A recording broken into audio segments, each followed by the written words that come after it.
Welcome to another episode of Tidal Flooding Talk, brought to you by the New Jersey Coastal Coalition. I'm meteorologist Joe Martucci. She's Palma Shiles. Dan Skeldon is currently on a fire call. Amongst one of the many things Dan Skeldon does, he is also a volunteer firefighter. And I think, as our guest so eloquently put it, he is a superhero. Would you agree with that, Palma?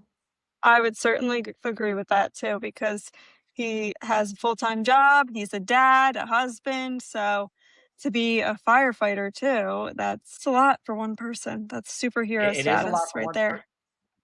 I hope he sleeps every once in a while. We do talk about that. We hope Dan is well rested when he's listening to this podcast. All right, so we are in the middle of May here. The big story weather-wise has been drought, but for this, we're going to talk actually about the opposite, which is flooding, which is what we do on Tidal Flooding Talk. We have Courtney Wald-Wittkop. She is the manager of the Blue Acres program with the New Jersey Department of Environmental Protection. We're going to talk about the Blue Acres program, what it is, what it isn't, what it means for New Jersey, and all that good stuff. So, Courtney, welcome to the show. We appreciate it. Oh, thanks for having me. You're very welcome. So, first question for you.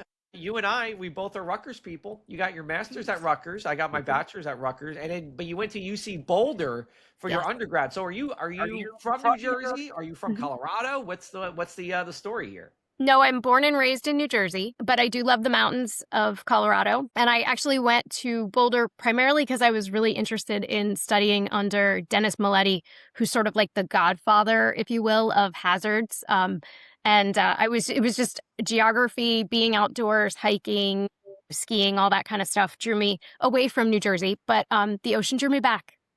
All right. Awesome. As it does for many people, for sure. Yes. So, let's start off with this. Blue Acres, if you could describe it in like one or two sentences, what is it for New Jersey?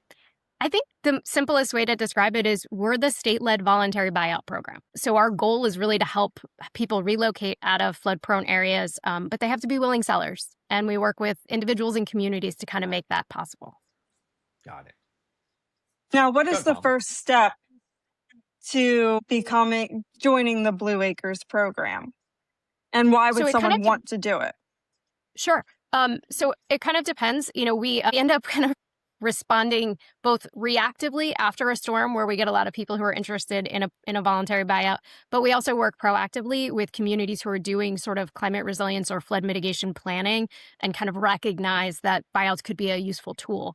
But ultimately, it always has to start with a willing seller, and they submit an expression of interest. We actually, a couple years ago, put it on our website so you can go online, apply. It sends you a copy or a PDF of what you submitted and an auto acknowledgement. And it's really just a way for us to get a lot of preliminary information about the property itself, the owner, the kind of experience the property's had with regard to flooding. And then we do all these other sort of like analytics and mapping on the back end to sort of evaluate and rank it and review it for funding consideration and prioritization.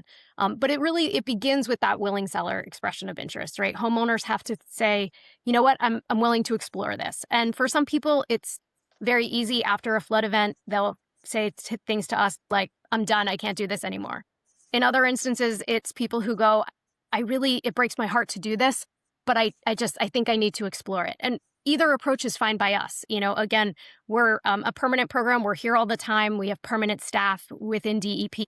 Our goal is to kind of help them through the process, try and understand the full scope of their needs and make them the best offer we can. But we also recognize that sometimes people will get into the process and change their minds, and that's okay too. Got it. When did the Blue Acres program start in New Jersey?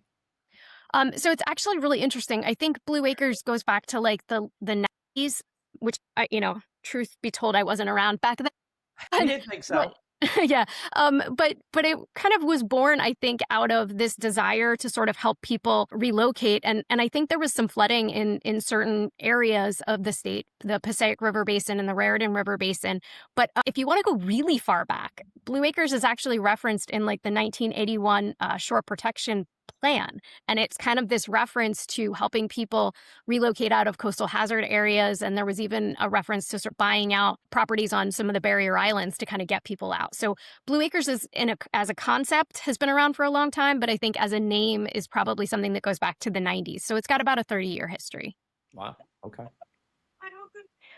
And how do you determine what to offer people? Like what the value of their home to be part Yeah. of this program? So this is one of the most important questions homeowners have. They're like, what are you going to base my buyout on, right? And a lot of times what we always just want to reassure them is we're going to do an appraisal. It's going to be performed by a licensed New Jersey appraiser. We're going to give you a copy of that appraisal. You can look at it, you can review it, you can determine if there are errors, you can ask us questions about it. And if we don't know the answer, we will go back to the appraiser and get those answers. But we're very transparent sort of about that being the basis for the offer. A couple years ago, we also started doing some additional evaluation of homeowner need. And we've created supplemental assistance or sort of incentives that are also available to help homeowners with relocation. It's something that we're mandated to do when it comes to tenant properties. So we do buyout owner occupied as well as rentals. Usually 1 to 4 units. So we don't really buy anything bigger than that. But when we're talking about homeowners, they may actually need more than just what the appraised value of the home is in order to transition. Sometimes finding a comparable replacement home outside of a flood hazard area is going to cost a little more. And so we have to help them with that transitional cost. And so we've developed a process to really kind of look at what are they going to need. And it's a very personalized process. We ask them information about sort of what they owe on their current mortgage and whether or not they used beneficial mortgage products. And we do a calculation every year of what per square foot value replacement housing is for all the counties in that we're doing buyout work in, so that we can sort of say, well, this is what something's going to cost you now, right? And we also factor in things like what is the current prevailing mortgage rate, right? Because if you have a 3% mortgage, but you're going to a 6%, like how do we help you with some of that transition?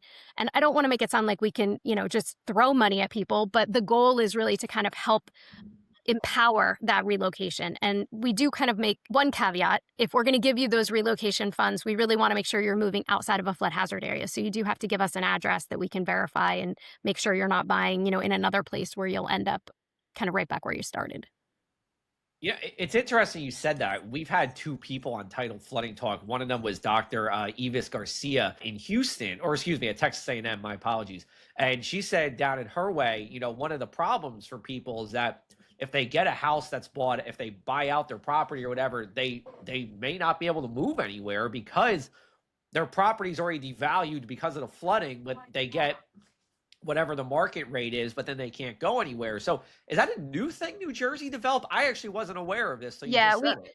We started after Ida because we've done a ton of buyout work. We've got over 1,200 properties that we've acquired, created, over 450 acres of flood storage and open space. But what we realized, I think, during Sandy was we knew how to do all the real estate stuff. We kind of figured all of that out, but there was still this delta of need that we weren't quite getting. And I think there's been so much more information, both in the academic realm and just from other programs all over the country, right, that are doing this kind of work. And we needed to kind of start to chip away at those equity concerns. And I think this was one way that we brought to the table an option, right, to kind of try and figure out how do you quantify that transitional need. There's a lot of other ways to do it, but this made sense to us in New Jersey because we do want people to stay here. We want them to be able to stay in the counties that they live in or the communities. There's some great research out of Rice University that says people only go like 7 or 10 miles away from where they were living. So how do we help people stay there, right? Maybe it's not in the exact neighborhood because there's, additional properties there that are flooding, but maybe you can be a couple miles away and still keep your kid in the same school district or still have all the same networks, friends, the commute to work is the same, those types of things. And so really just trying to kind of help people be able to imagine themselves moving, but also keeping communities vital and sustainable. I have to say, we did a Tidal Flooding Talk with the author of that study too. Yeah, Jim impressive Elliott, folks. right? Yeah, it was a really interesting piece, and I do want to get into that a little bit with you. We're going to take our first break. We'll come back to that on the other side here on Tidal Flooding Talk. Base flood elevation is the level floodwaters are expected to reach in a major storm. Building below it puts your home at risk. Building just 1 foot above it can significantly lower flood insurance costs and reduce flood damage. And don't forget to elevate mechanical equipment like air conditioners and generators. Small changes can make a big difference. This message is brought to you by the New Jersey Coastal Coalition. Hello, and welcome back. You are watching Tidal Flooding Talk. We are brought to you by the New Jersey Coastal Coalition, and we would like to remind our viewers that floods happen all over. Think you're not at risk? Floods happen in every U.S. state, and not just in high-risk zones. Even a few inches of water can cause thousands of dollars in damage. Check your flood risk at FEMA.gov and stay informed. Awesome. We're continuing our conversation with Courtney here, talking about the Blue Acres program. I did want to touch on what we had with Jim Elliott's episode on Tidal Flooding, talking about where people move. So when we look at that in New Jersey, are we seeing these people moving actually out of the flood zone? Or are they saying, well, hey, I've got my house bought out in Fortescue in Cumberland County, and now I'm going to go to Bivalve, which is also on the Bay Shore? Yeah, I think you're seeing a little bit of both.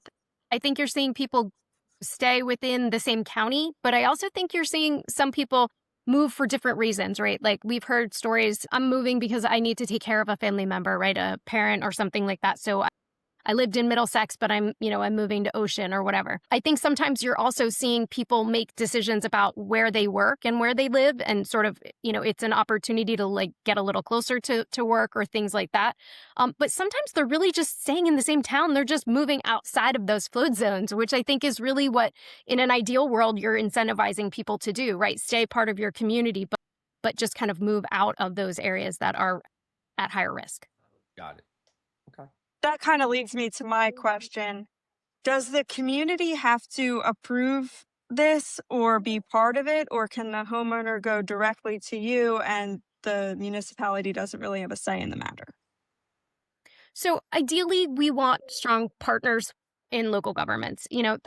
This type of work is best when it has a local nexus and lots of strong partnerships, not even just the municipal governments, but also community groups and organizations that can kind of help people understand why this is needed, what the land is going to do afterwards, because I think that's an important factor, right? We buy these out, but we remove the homes, we create permanent open space, and then we want that open space to serve as a buffer or to serve as flood storage. And sometimes restoration projects are needed. And I think if you can get the rest of the community or the rest of the neighborhood excited about the potential of those projects, it goes a long way in helping kind of alleviate the loss of those neighbors, those loss of those people. And also, the rateable conversation is a real valid one, right? A lot of local governments who are very dependent on residential taxes are worried that if you have a bunch of buyouts, how are they going to make their municipal budgets work? And we recognize that. I think what we'd love to see is a strong local partner who will not just help keep people in their communities. We've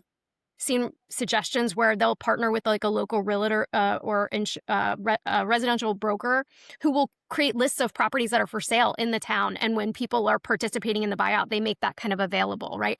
In an ideal world, those are the types of local partnerships that you have because they want to keep those residents in their community. We do have some instances, though, where towns are like, we just don't have the capacity to really support that. And that's okay. We can ask for local management through a county or through a nonprofit organization, but we really would love to see the land locally managed and as a local benefit to the communities and the neighborhoods that we're working in.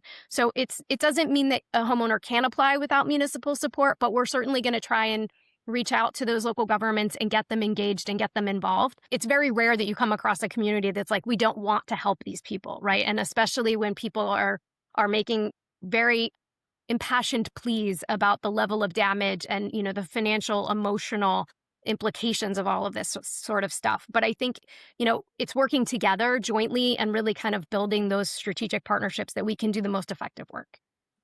So let's talk big picture here. How many homes has the Blue Acres program bought out, and what was the value of those homes in total? Are you able to give us those numbers? So I can tell you, we've acquired over 1,200.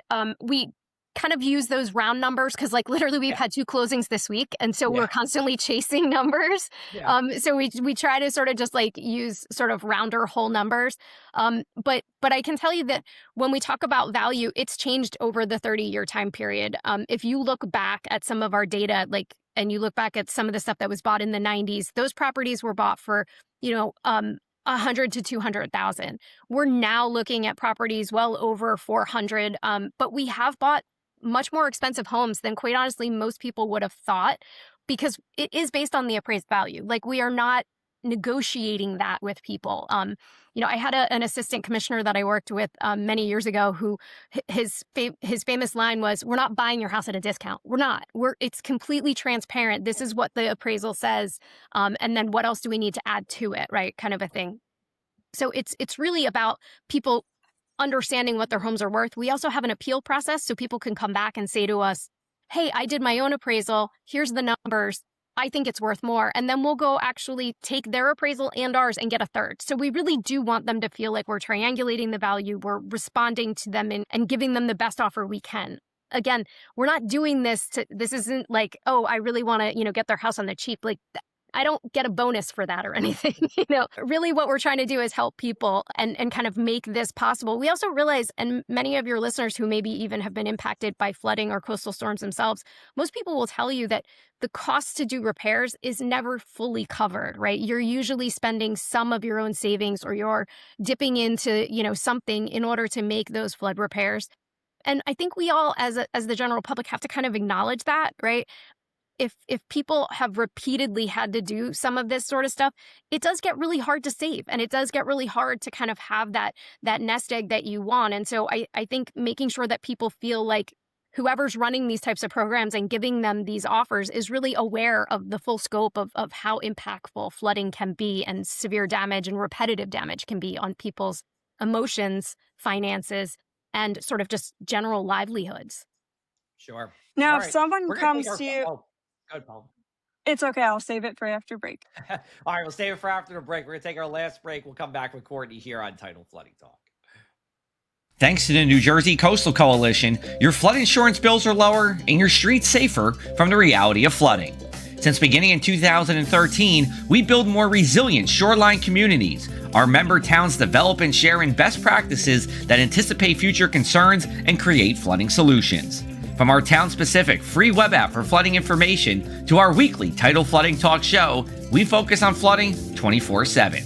Visit www.njcoastalcoalition.com for more.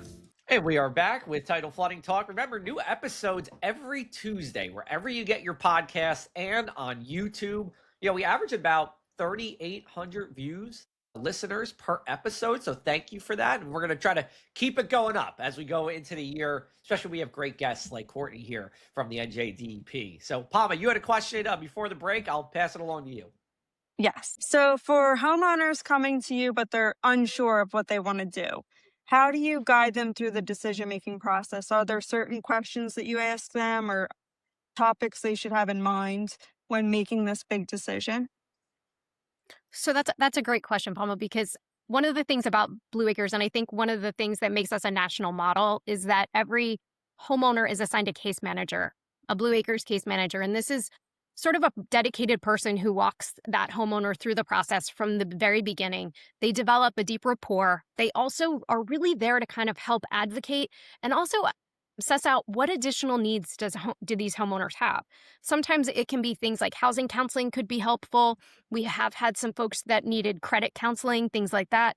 But in some cases, it's also just people who are sort of struggling with like, okay, this happened. Maybe it's a one-off. Maybe I've only lived here for a little while. Is this really as bad as, people are saying? And a lot of times our goal isn't to give them a hard sell about their risk, but it is to sort of show them a bunch of different resources. And so we will often encourage a case manager to sit with a homeowner and say, here, look at these different independent sets of information from NOAA, from Rutgers, from all these other places, to kind of layer and look at where your property falls in relation to some of what's going on. And then you decide, right? And it's not for us to tell you what your risk is, because everybody does perceive that kind of differently. I've got a homeowner that we're working with. He has a couch on pulleys. He has no problem pulling it up before he leaves for work because his house floods twice a day, right? Can you tell us where that person lives? I'm not sure I should tell you that because he hasn't closed yet. But I mean, fundamentally, different people will live with different levels of that kind of stuff, right? And then there are other people who would never want to deal with that headache. And the truth is, we're not here to sell them on it. We're giving them an option. They should explore it and then decide for themselves what is right. Your home is your biggest asset. Nobody should take it away from you. You should decide what works for you. One of the things that we've done, and we've come back. We've come back to communities more than once. And I have a feeling that over the lifetime of the program, we will continue to do that. If people, need more time, I use the phrase to marinate on the decision. Like we may have to do a reappraisal at some point, and you might want that anyway because time has passed and the market looks better or different.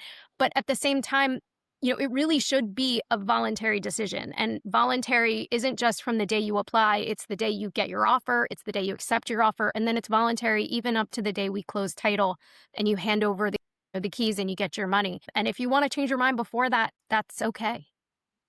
Do you feel like it's tough for Blue Acres from the perspective of you want to help as many people as possible, but at the same time, the people that you're probably targeting don't have the same income as the higher people who might live in Avalon or Stone Harbor, and they flood too. So what goes into like your decision, and maybe not you specifically, but the decision-making process into saying, well, we want to help as many people as possible, but we don't want to make it look like we're just buying out people with lower income and moving them somewhere. How do you guys reconcile that? Yeah, it's a tough one because, a lot of times we focus a lot on owner-occupied primary residence, right? And so a lot of our coastal areas have a lot more sort of either seasonal or people who own multiple homes and things like that. And so, focusing on the people who like, this is your primary residence, right? Like this is where if a storm happens, you don't have anywhere else to go. You're not evacuating to, another place. So I think focusing on primary residence has been part of really making sure that people feel safe at home. It's the backdrop of your regular everyday life. I think the other part of it is, your income and your social circumstances really shouldn't dictate safety. Most of us are feeling very strongly these days about the fact that you should go home and be safe. And that's where, when a storm does happen, you should feel the most comfortable sort of hunkering down and waiting for it to pass. But I do think there are a lot of people who are constantly checking flood gauges and who are monitoring the weather, no offense, Joe, but like ad nauseum, and it's stressful, and they will tell us like they don't want to live like that anymore. And I think those are the people that we really want to help, because it's an emotional experience to live like that. It's stressful. The cortisol in your body can't be good for you long term. No, you're right. You're right. So looking ahead, what do you think the future of flood resiliency looks like in New Jersey? That's a good one. And there's so many things. I know I don't have like forever to answer it, but I think flood resilience is really about people understanding the risk and taking the time to kind of have some of the difficult conversations, both at their own dining room table, as well as, kind of across those important board tables in municipal and county governments, and even probably, the state house itself, where I think we have to start talking about what makes sense long term. And I think we need localized planning. And I can't plug enough, sort of the climate change related hazard vulnerability assessment process, where you really kind of go through the what ifs and the what can be dones, because I think what everybody in New Jersey wants when they think about their home and how they invest in their home is they want to make sound decisions. But I think they also want to know what's happening around them, right? Elevation is an awesome solution, but not if your town isn't also got a plan to elevate roadways and all those other utilities and infrastructure that goes along with it.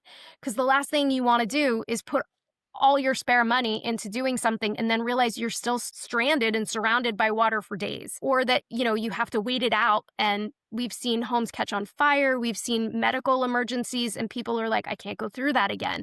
So I think it's really just about kind of giving people information to make informed choices, and for communities and individuals to really have some of those tough conversations. And I think buyouts will be a tool. We shouldn't be the only tool.